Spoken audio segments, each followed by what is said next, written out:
Menurut Bapak bagaimana?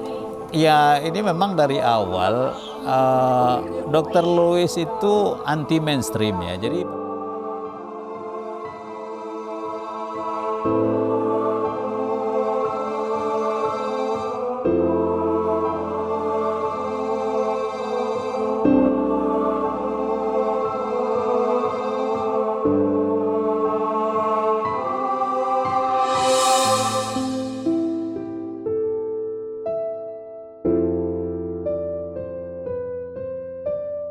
ya, baik.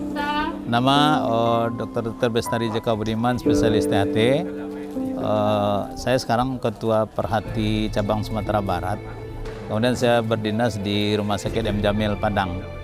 Ya, hari ini kan terjadi peningkatan lagi. Jadi kemarin setelah tembus angka 1000, sekarang masih di atas 1000 nih pagi ini. Dan untuk kota Padangnya lebih dari 500. Jadi harapannya kalau yang begitu akan terjadi nanti kira-kira 2% itu butuh rawatan itu. Sehingga apa? Sehingga saya bekerja di M. Jamil akan yakin hari ini paling kurang ada penambahan pasien rawat sekitar 20 orang.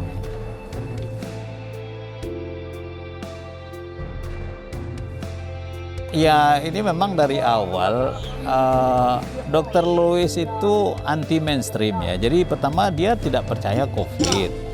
Nah ini kan sulit ini pendapat. Kalau tidak percaya COVID kita bisa buktikan.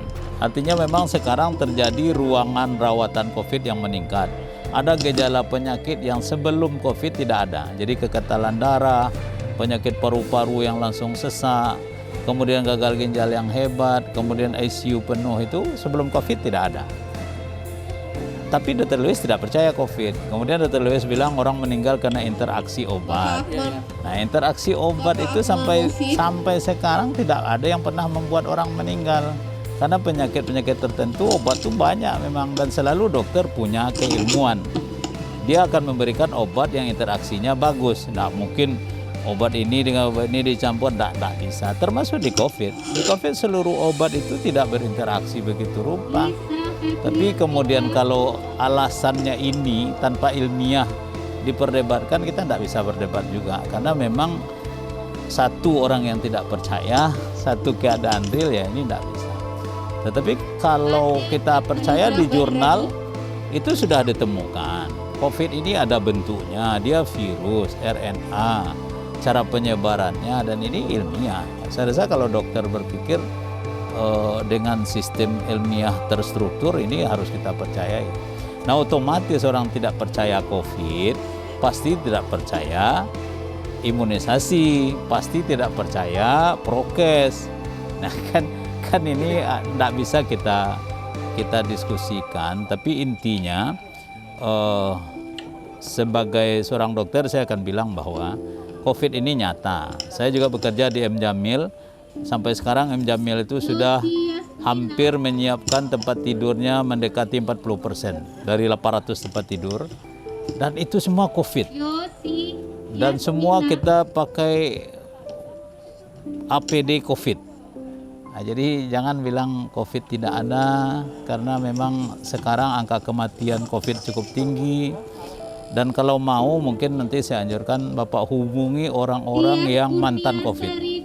Di sini Pak Irwan nih, Ketua RW kita Pak Irwan itu sangat pengalaman dengan COVID. Karena beliau sempat dirawat di ICU. Alhamdulillah beliau sembuh dan sekarang sudah sehat seperti sedia kala.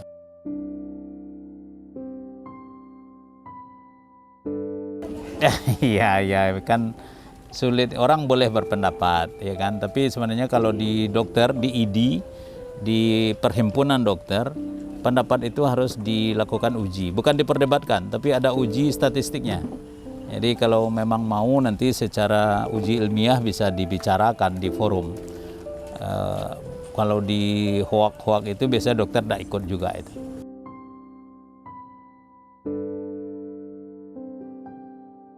Kalau data terakhir dia tamatan sebuah perguruan tinggi swasta di Jakarta, kemudian pernah menjadi anggota Ikatan Dokter Indonesia memang.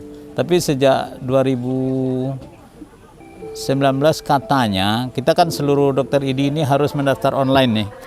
supaya diupdate keanggotaan. Nah, beliau tidak mengupdate keanggotaan. Kemudian STR ini namanya surat tanda registrasi. Jadi seorang dokter kalau mau praktek harus ada STR, ada update ilmu. Nah, ini beliau katanya juga tidak diperpanjang. Makanya saya bilang dari sini saja, kalau kita di dokter tidak pakai STR, kita tidak boleh praktek ini. Termasuk mungkin untuk diskusi-diskusi. Nah, semuanya ada ininya, ada jalurnya.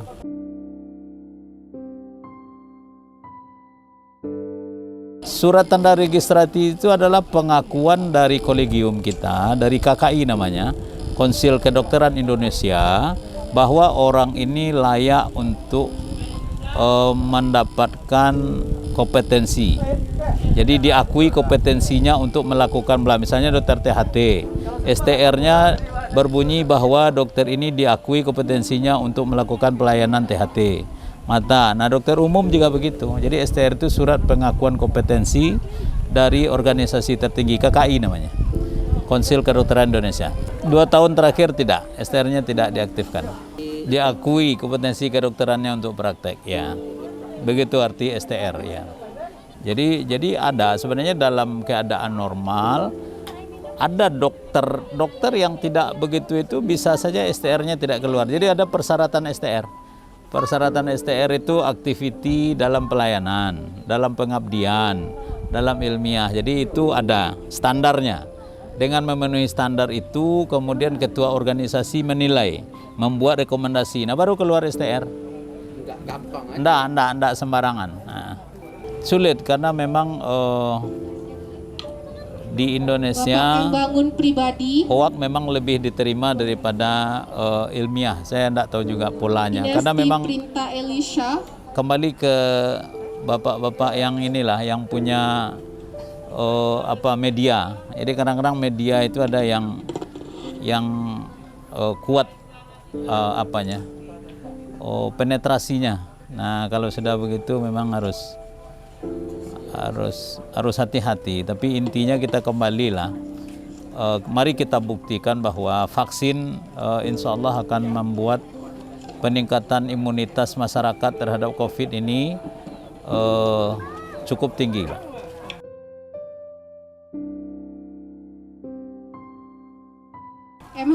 Kita akan buktikan kalau sudah 80% masyarakat divaksin, insya Allah kita bisa bebas dari COVID.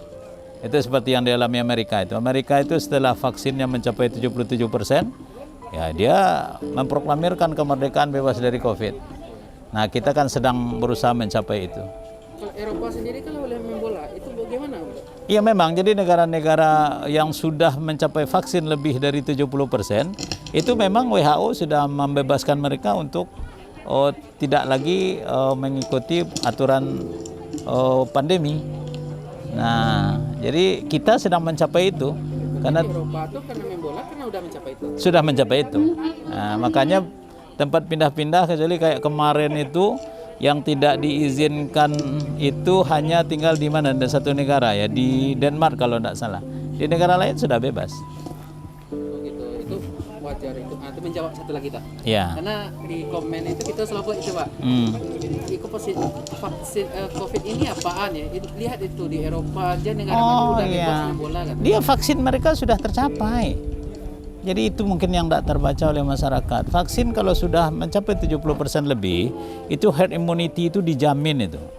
Jadi tidak bisa lagi menyebar pun sudah tidak berbahaya. Nah, kita kalau sudah tercapai, itu kata Presiden, kalau sudah 208 juta penduduk Indonesia kita vaksin, itu insya Allah kita seperti itu, bebas-bebas saja.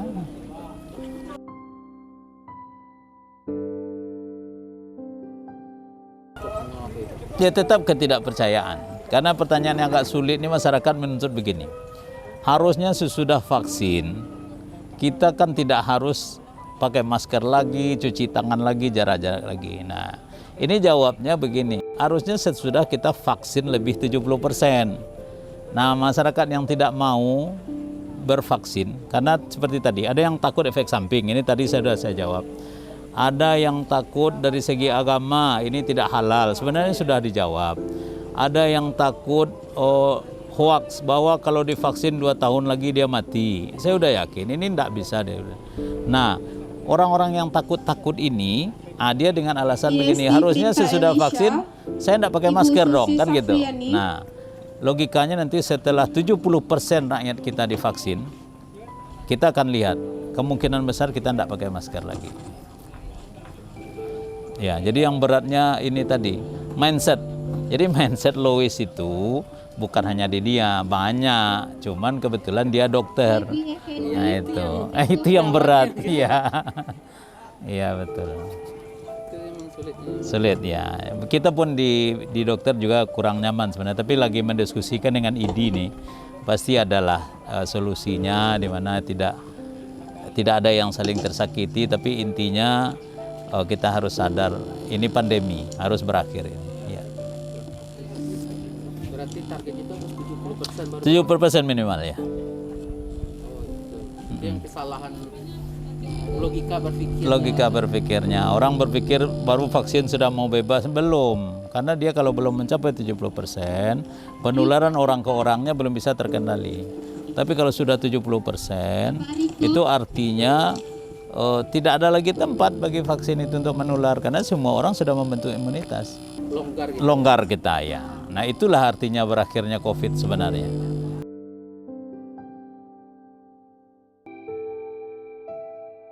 Iya, varian baru ini kan dideteksi dengan genom nih. Jadi harus diperiksa DNA-nya dan sequencing namanya. Nah, ini memang kita keterbatasan. Jadi kalau kita mau periksa sequencing, kita masih mengirim ke Jakarta nih. Nah, jadi ada varian Delta yang di India sangat berkembang, kemudian dia masuk ke Indonesia. Ini kemungkinan bukan karena dibawa orang India, bukan sebenarnya. Namanya juga viral, dia pasti lewat media apa saja bisa pindah. Dia sangat infeksius, jadi mudah sekali menular. Jadi kalau kita biasanya jarak 1 meter dengan yang lama belum, ini kadang-kadang dia bisa menularkan. Tapi kabar positifnya, kabar baiknya, dia tidak terlalu infeksius. Jadi dia tidak seberat gejala virus sebelumnya. Jadi penyebarannya, infeksinya memang cepat, tetapi angka kesakitannya tidak jauh lebih tinggi. Itu mungkin yang mengenai Delta.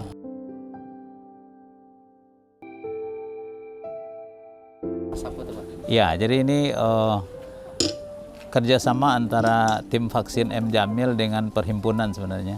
Jadi hari itu rapat dengan Dirut M. Jamil dan K3RS berpikir bagaimana caranya supaya terjadi pencapaian target vaksin 70%.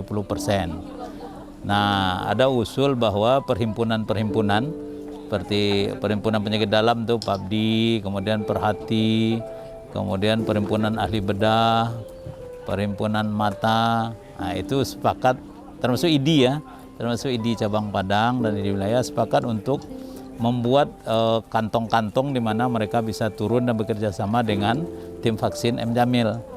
Nah, M. Jamil itu kan persediaan vaksinnya hampir tidak pernah kurang itu. Jadi berapapun diberikan oleh pusat, sehingga mulai kemarin itu minggu kemarin di Pitalah Tanah Datar itu ada 700 orang tuh dari PABDI. Nah, hari ini kita dari Perhati mudah-mudahan ada 200 atau 250 orang. Nah, kebijakan dari Rumah Sakit M. Jamil, kalau di dalam kota, kalau ada organisasi apa saja bisa menyediakan atau ada orang yang akan vaksin 40 orang atau lebih, itu akan didatangkan tim. Kalau untuk luar kota ya, misalnya di Bukit Tinggi, di Pariaman, nah itu ada lebih dari 100 orang, itu akan didatangkan vaksin dengan timnya. Jadi tim yang penting itu adalah tim registrasi sebenarnya, registrasi, screening, kemudian pelaporan.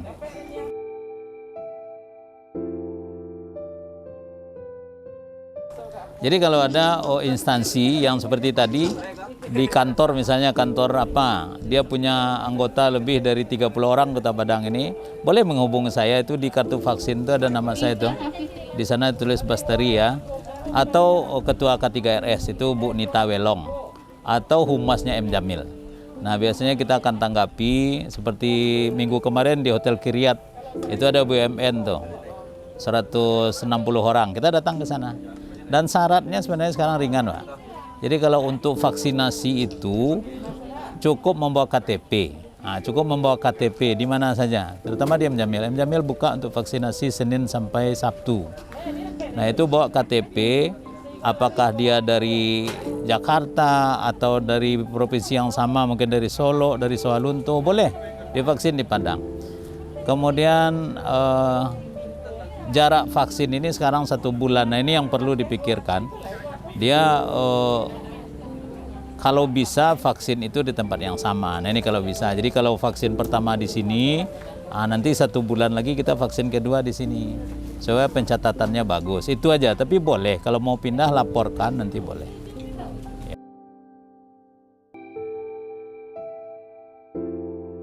Itu prosesnya sampai K2 itu apa aja prosesnya? Oh iya, jadi kalau di sini dia sudah mendaftar dulu, kemudian dicatat nama, ditinggalkan KTP. Karena ini buktinya untuk puskesmas wilayah sini juga perlu. Kemudian data-datanya hanya 2 aja, KTP, nomor telepon. Kemudian dilakukan screening. Nah, screening ini memang untuk itu tadi. Apakah ada penyakit kronik, hipertensi, diabetes. Nah, seluruh penyakit-penyakit ini kalau sedang aktif, kita istirahat dulu. Jangan dulu hari ini, misalnya tensi sedang di atas 180. Nah, itu memang kita turunkan. Biasanya menunggu jam aja, diturun istirahat. Kemudian kalau dia di bawah 180, langsung kita vaksin boleh.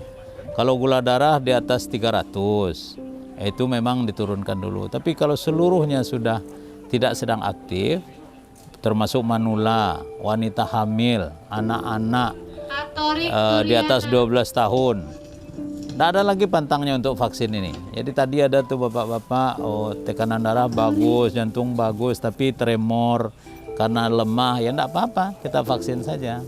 Nah, di kita, di M Jamil, ketua tim KIPI Sumbar itu kan di M Jamil tuh, Dr. Revenal.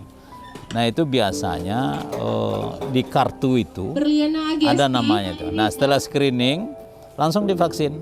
Setelah vaksin, nanti mendaftar untuk dapat kartu tanda sudah divaksin. Kemudian boleh pulang. Nah, nanti ada di kartu itu nama yang bisa dihubungi itu. Dr. Revinal, saya, Dr. Al-Ansari. Kalau ada masalah apakah demam atau sakit kepala atau apapun, itu di telepon saja nomor tadi itu. Nah, biasanya kita arahkan dengan WA. Kalau 2 hari memberat, dia langsung dibawa ke IGD Rumah Sakit M Jamil. Berarti bisa menjadi konsultasi juga kartu tuh itu ya, Pak? Bisa, tapi cenderung kita konsultasinya lewat WA. Nah, itu yang sering tuh kadang dari rapat ini lewat WA saja. Itu kartu WA tuh. Dr. Revinal, saya dan Al-Ansari itu kartu WA tuh. Nah, ya itu. Jadi corona itu dari awal menyebarnya kita sepakat ada kita 3M. Kemudian 5M. Nah, sebenarnya vaksin itu sama dengan penyakit-penyakit virus lain dan bakteri lain, bahwa kita masukkan virus yang sudah dilemahkan atau bagian dari virus sehingga tubuh kita membentuk antibodi. Antibodi ini daya tahan nih. Jadi kalau kita terserang juga oleh virus itu nanti reaksinya tidak lebih berat. Jadi reaksinya pasti ringan. Kan yang harus diterangkan itu, apakah setelah divaksin orang bisa kena COVID? Ya bisa-bisa saja, karena COVID itu bisa masuk, apalagi kalau prokesnya jelek. Tetapi yang bagus adalah reaksinya tidak seberat kalau tidak pakai vaksin. Bapak Dewirman Prima Putra. Itu tujuannya.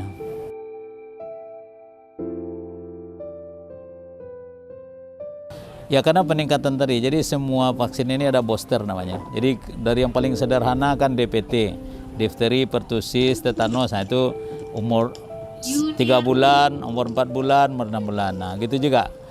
Penemuan untuk vaksin COVID itu harus booster. Jadi sampai dari awal disuntik dia akan membentuk antibodi pelan-pelan. Sampai 2 minggu biasanya sudah lebih 50%. Sampai sebulan itu mencapai 60-70%. Nah, di saat itu dilakukan booster, ulangan supaya jadi 100%. Nah, itu selalu, vaksin selalu begitu. Jadi kalau sekali saja mungkin maksimal pembentukan antibodinya hanya 70%. Kemudian tidak bertahan. Nah, kalau di booster, itu dia akan mencapai 100%. Berarti harus 2 tahapan. Untuk saat ini COVID 2 kali, ya. Jaraknya 4 minggu sekarang. Jadi kalau sekarang divaksin, nah nanti 1 bulan lagi tanggal 17 Agustus kita vaksin lagi.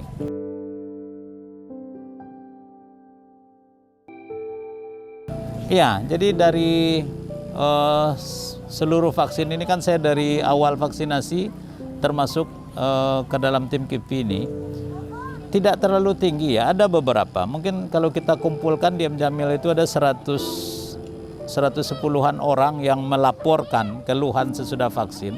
Tetapi sebagian besar hanya demam dan nyeri-nyeri otot. Nah biasanya 2 hari selesai, dan itu kalau dilapor kita anjurkan minum paracetamol.